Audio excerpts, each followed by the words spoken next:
Jesus said, I and my Father are one. And Jesus was not only speaking for himself, Jesus was speaking the truth of every man. The truth of every man is that God in man is man. Man in God is God. And each person may say, God in me is me. I want you to shout this with your hands and your voices with me. God in me is me. Come on. God in me is me. Some of you didn't know that before, but this is the truth that sets you free. When you come to know who and what you are in God and who and what God is in you. Now let's for a moment talk about this word God.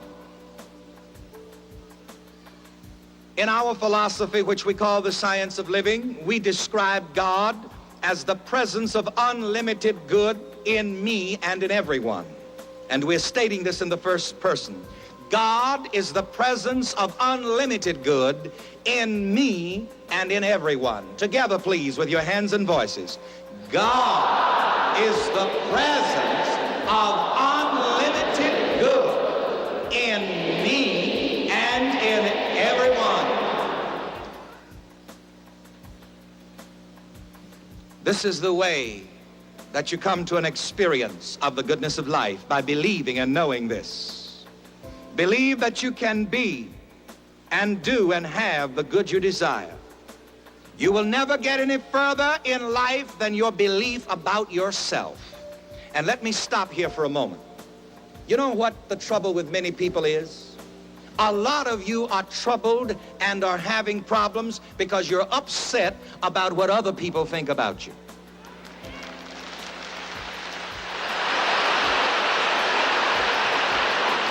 I'm going to have to upset you a bit right here and use an emphatic word which may not become a clergyman on national TV. But please listen. You are not going to get anywhere in life,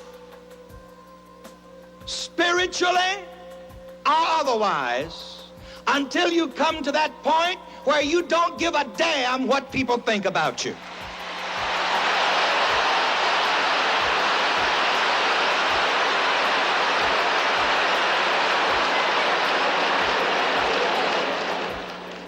I'm sorry, Pharisees.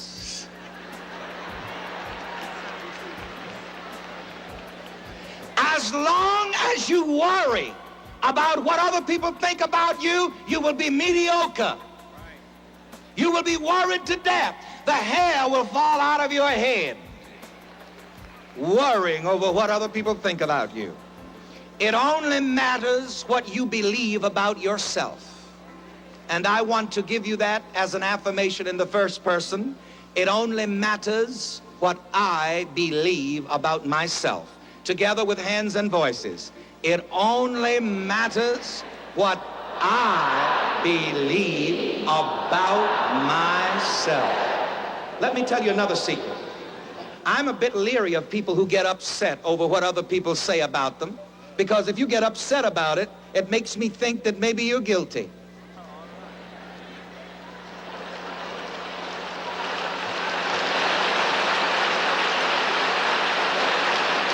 The time and the energy that you waste worrying about what people say about you and think about you, you could use that time and energy in making your success in life.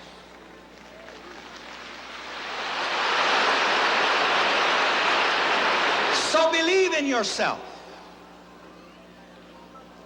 Believe in yourself as a healthy person, as a happy person. Believe in yourself as a successful person. Believe that you can and you will. But until you believe you can, you won't.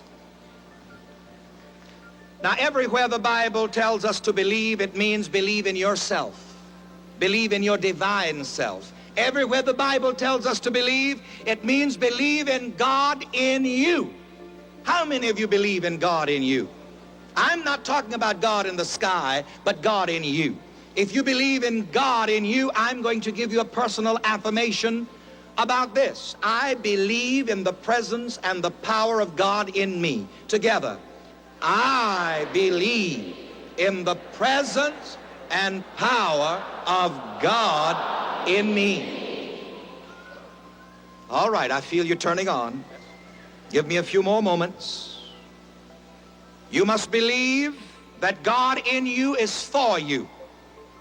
You would be surprised to know the thousands of letters that I get from people who believe that God is against them. I will never forget, a man spoke to me in tears about 2 years ago, asking me to pray for his little son who was about 3 years old. The boy was in the hospital having spasms and fits. And he said, Reverend, I want you to pray for my little son. He says, because, and I'll tell it just like he said it, he said, my pastor told me that because I did wrong, God is taking it out on my son. Oh, you should have seen my curly hair stand up straight.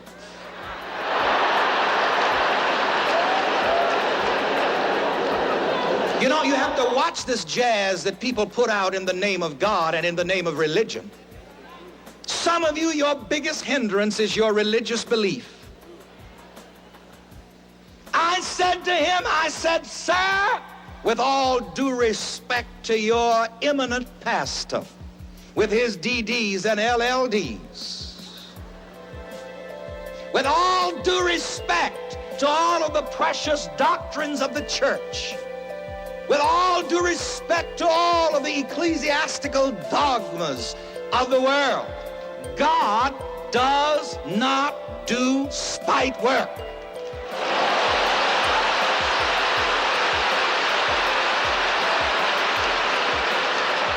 And this will bless many of you here, because I can discern that there's some of you in here right now. You honestly believe that God is punishing you. You honestly believe that God is taking it out on you. Psychiatrists call this a guilt complex. And as long as you're under a horrible guilt complex, you are condemning yourself and you can never succeed and be happy. So I want you to know right here and right now that God does not do spite work. Let's shout that together. God does not do spite work. If you want to be forgiven, forgive yourself and everybody else, and you're forgiven.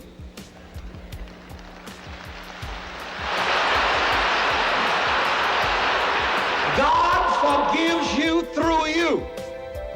I'm going to put that in the first person and have you shout it with me. God forgives me through me. Come on. God forgives me through me.